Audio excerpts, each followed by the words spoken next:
Hello friends, আমরা বন্ধুরা মিলে ঘুরতে চলে গেছিলাম মেঘেদের দেশে, অর্থাৎ মেঘালয়ে।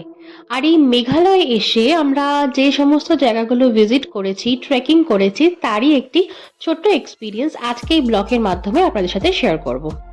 প্রথমে আমরা চলে গেছিলাম মেঘালয়ে বুকে গড়ে ওঠা 150-200 বছর আগে সিঙ্গেল ডেকার লিভিং রুট বা ডাবল ডেকার লিভিং রুট। আমরা আমাদের যাত্রা শুরু করেছিলাম এই ট্রেকিং এর ক্ষেত্রে সকাল 8টা থেকে। আর বলে রাখা ভালো যে এখানে রয়েছে দু ধরনের লিভিং রুট, একটা সিঙ্গেল ডেকার লিভিং রুট আর একটা রয়েছে double decker living root. Single decker living রুটে যেতে হলে এখানে রয়েছে ট্রেকিং এর একটি রাস্তা এবং সিঁড়ি, অর্থাৎ এখানে রয়েছে যদি আপনারা single decker root living root ব্রিজে যেতে চান তাহলে সেক্ষেত্রে ওপর থেকে নিচে নামতে হলে আপনাদের 2200টা সিঁড়ি অতিক্রম করতে হবে এবং নিচ থেকে ওপরে উঠতেও ঠিক একই রকমভাবে 2200 সিঁড়ি কিন্তু উপরে উঠে আসতে হবে, অর্থাৎ টোটাল 4400 সিঁড়ি ট্রেকিং করে সিঙ্গেল ডেকার লিভিং রুট ব্রিজে আপনারা পৌঁছতে পারেন। অনেকেই জেনে থাকি যে মেঘালয়কে কিন্তু মেঘেদের দেশও বলা হয়ে থাকে। বছরের অধিকাংশ সময়ে শহরা বা চেরাপুঞ্জিতে কিন্তু বৃষ্টিপাত লেগেই থাকে। আর এই বৃষ্টিপাতের জন্য এখানকার প্রাকৃতিক সৌন্দর্য অনেক বেশি মনোমুগ্ধকর হয়ে থাকে। আমরা আমাদের যে ট্রেকিংটা শুরু করেছিলাম সেটার কিন্তু রয়েছে একটি মনোমুগ্ধকর অভিজ্ঞতা। আর যখন ট্রেকিং শুরু করেছিলাম বৃষ্টিপাত কিন্তু তখনও বৈদ্যমান ছিল। অজোর ধারায় বৃষ্টিপাত বয়ে চলেছে আর তার মাঝে আমরা নেমে চলেছি নিচের দিকে। সিঁড়িগুলো প্রচণ্ড খাড়া খাড়া ছিল আর রাস্তাঘাট কিন্তু খুব একটা ভালো ছিল না, তাই যখনই আমরা সিঁড়ি দিয়ে নিচে নামছিলাম আমাদের চোখটা কিন্তু নিচের দিকে রাখতে হচ্ছে, কারণ যদি কোনো রকমে পা পিছলে যায়, একেই তো প্রচণ্ড পরিমাণে বৃষ্টিপাত হচ্ছিল, আমরা রেইনকোট পরে ট্রেকিং শুরু করেছিলাম আর সবসময় আমাদের নজর কিন্তু নিচের দিকে রাখতে হচ্ছে, কারণ যদি কোনো রকমে পা পিছলে যায় তাহলে হোঁচট খাবার প্রবল সম্ভাবনা রয়েছে।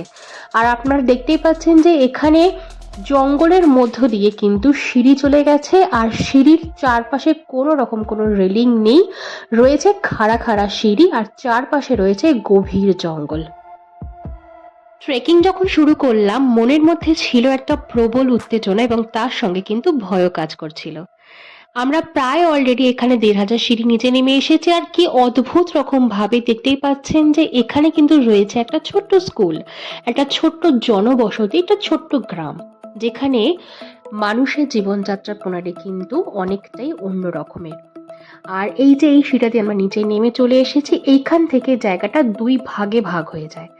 এই সাইডটা চলে যায় যেখান দিয়ে মিস্টার সরকার নেমে চলেছে সিঙ্গেল ডেকার ব্রিজ, আরেকটা সাইড চলে যায় যদি আপনারা ডাবল ডেকার ব্রিজে যেতে চান তাহলে। এই যে দেখতে পাচ্ছেন এখানে একটা ছোট্ট ঘর মতন রয়েছে, এটা হলো সিঙ্গেল ডেকার লিভিং রুট যাওয়ার জন্য এখান থেকে আপনাদের টিকিট কাটতে হবে। মাথা পিছু 50 টাকা করে আমাদের টিকিট নেওয়া হয়েছে। তারপর আমরা আমাদের যাত্রা আবার শুরু করলাম। কিছু দূর এগোতে না এগোতেই আমাদের চোখে পড়লো একটা ওয়াটারফলস, অর্থাৎ এই ওয়াটারফলসটা হচ্ছে সেটা যেটা সিঙ্গেল ডেকার লিভিং রুটে নিচ দিয়ে ওয়াটারফলটা চলে যায়। এখানে আমরা কয়েকজন মিলে দাঁড়িয়ে বেশ কয়েকটা ছবি তুলেছিলাম, ভিডিও করেছিলাম আর খানিকটা বলা যেতে পারে যে পাটাকে কিছুক্ষণের জন্য রেস্ট দিচ্ছিলাম, কারণ সিঁড়িগুলো এত খাড়া খাড়া আর রাস্তাঘাট কিন্তু খুব একটা ভালো নয়, যার ফলে যখন আমরা নিচে নামছিলাম পাটা কিন্তু ভীষণ রকমভাবে কাঁপতে শুরু করেছিল। অবশেষে দীর্ঘ 2200টা সিঁড়ি অতিক্রম করে আমরা এসে পৌঁছালাম মেঘালয়ের বুকে গড়ে ওঠা 150-200 বছর আগে সিঙ্গেল ডেকার লিভিং রুট ব্রিজে। এখানে এসে যেন মনে হচ্ছে যে এতক্ষণ ধরে যে দৈহিক এবং মানসিক ক্লান্তি সেটা যেন আত্মসন্তুষ্টিকরণ ঘটেছে।